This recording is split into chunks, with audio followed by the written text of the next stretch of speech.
Hello बच्चों। तो आप लोग बोल रहे थे कि हिस्ट्री के और इकोनॉमिक्स के भी आईएमपी क्वेश्चन बता दूं मैं।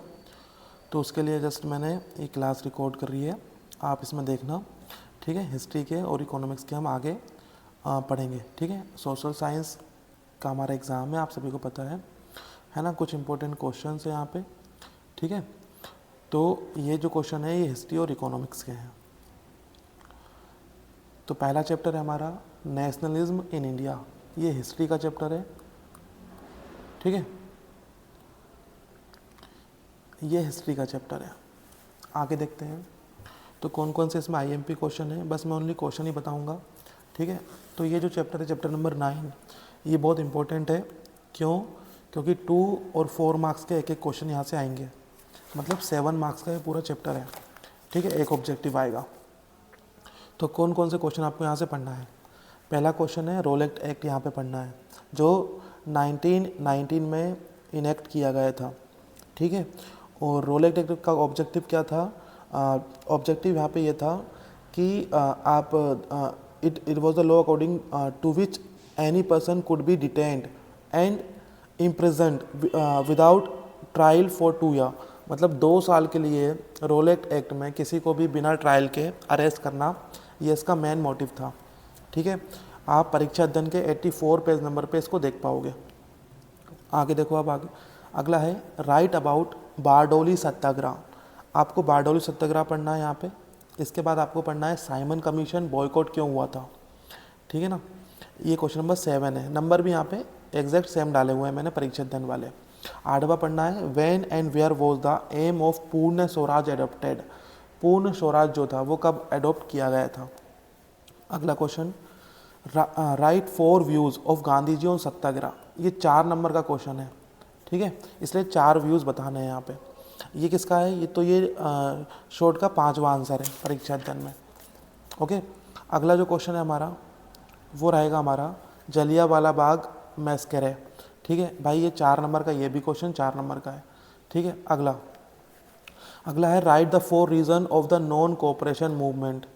4 रीज़न बताने थे नॉन कोऑपरेशन मूवमेंट के। ये क्वेश्चन नंबर 10 है ये।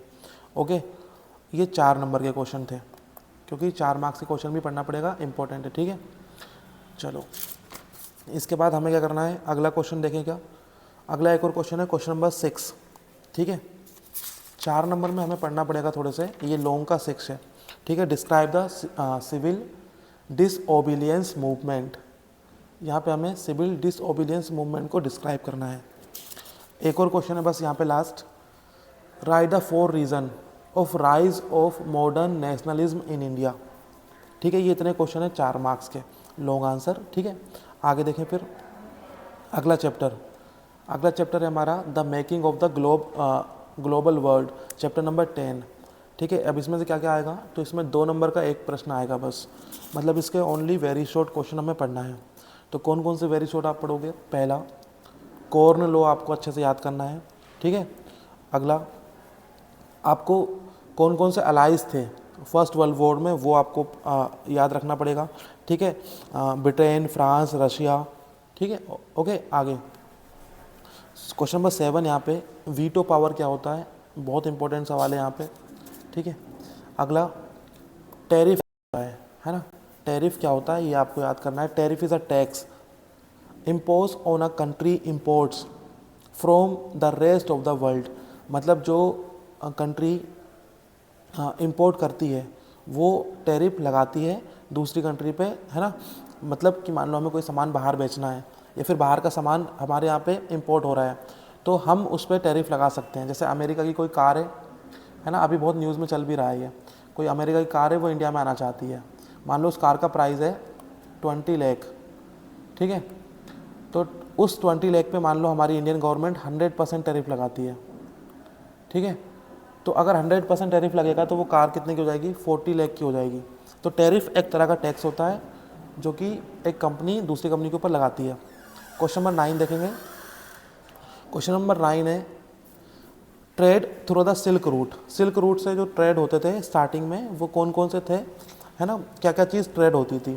तो भाई गोल्ड होता था, मेटल होता था, सिल्वर होता था, है ना, ये सब सिल्क रूट से स्पाइसेस ये होते थे, ठीक है ना। इतने ही क्वेश्चन आपको याद करने थे। अगला चैप्टर है हमारा chapter number 10, the age of industrialization, ठीक है। अब इसमें से क्या क्या आएगा, तो इसमें से आपका आ सकता है यहाँ पे 2 नंबर का एक क्वेश्चन आएगा यहाँ पे, मतलब इसके भी वेरी शॉर्ट आपको सारे पढ़ना है। कौन कौन से, जॉबर्स, हूवर जॉबर्स, ठीक है। अगला question, what was the chamber of commerce, chamber of commerce क्या होता है ये आपको याद करना है, ठीक है। अगला, what is meant by industrial production, industrial production किसे बोलते हैं ये आपको याद करना है ना। When we talk about industrial production we mean production of goods in factories, इसका मतलब होता है production of goods in factories. अगला, who were the Jamshed ji Bhoy, Jamshed ji Bhoy कौन थे ये आपको याद रखना है, ठीक है। अगला, हु वॉज सेठ हुकुमचंद, सेठ हुकुमचंद कौन थे ये आपको याद रखना है, क्वेश्चन नंबर 8 है ये, ठीक है। अगला है क्वेश्चन नंबर 11, परीक्षा अध्ययन के सारे क्वेश्चन आप टिक लगा सकते हो जो मैं बता रहा हूँ वो, है ना। फिनिशिंग सेंटर, लंदन में फिनिशिंग सेंटर जो था वो क्या था, है ना। अगला जो क्वेश्चन है वो शॉर्ट का फर्स्ट है, स्टापलर, फुलर्स और कार्डिंग क्या होता है ये आपको याद करना है।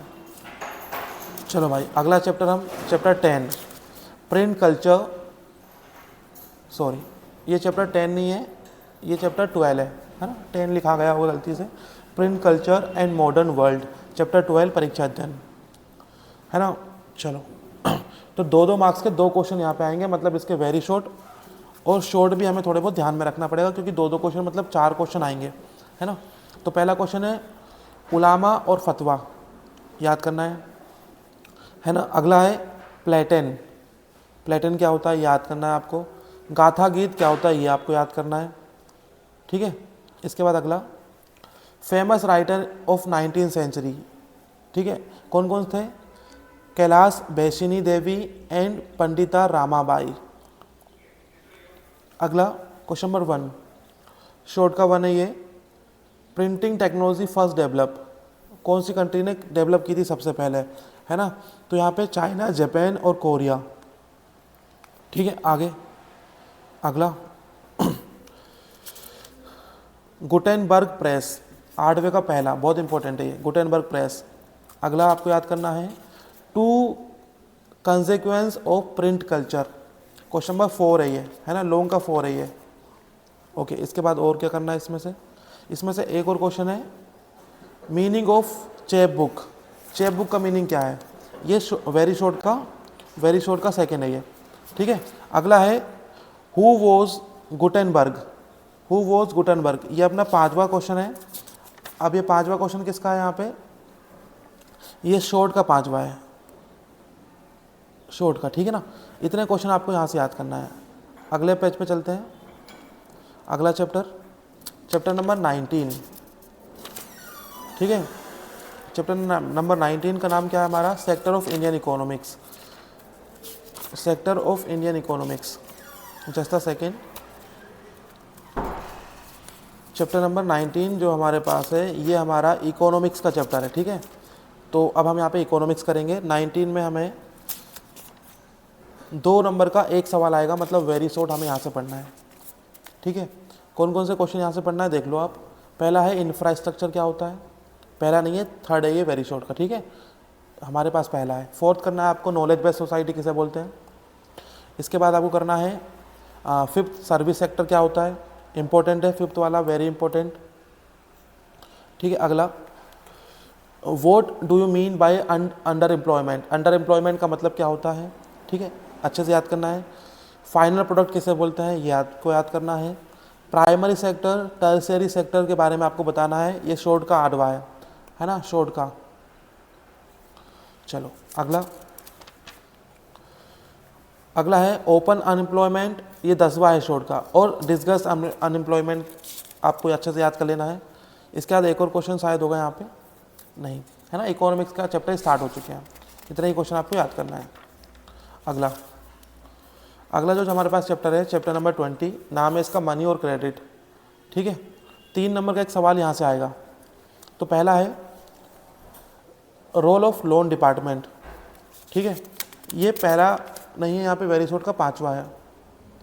इसके बाद अगला हमारे पास जो है वो 8वां है, वेरी शॉर्ट का चेक क्या होता है, ठीक है। इसके बाद अगला हमारे पास है 3 फंक्शन ऑफ रिजर्व बैंक, ठीक है, ये शॉर्ट का 5वां है, शॉर्ट का 5वां, ठीक है। अगला 3 objective of self help group, ये लॉन्ग का 5वां है, लॉन्ग का 5वां, ठीक है, परीक्षा अध्ययन में। इसके बाद अगला, इसमें और कुछ अगला नहीं, बस इतने ही क्वेश्चन है यहाँ पे। देखो कितने कम मैंने यहाँ पे 4 बताए हैं, 4 में से 3 नंबर का एक सवाल यहाँ पे आएगा ही आएगा। अगला चैप्टर नंबर 21, इसका नाम है globalization and Indian economy. Okay, इसमें से कौन कौन से क्वेश्चन आ सकते हैं, तो आगे चलते हैं। इसमें से 2 नंबर का एक सवाल आएगा, मतलब वेरी शॉर्ट ओनली, ठीक है भाई। तो पहला सवाल आपको याद करना है, India before 1991, policy of foreign trade.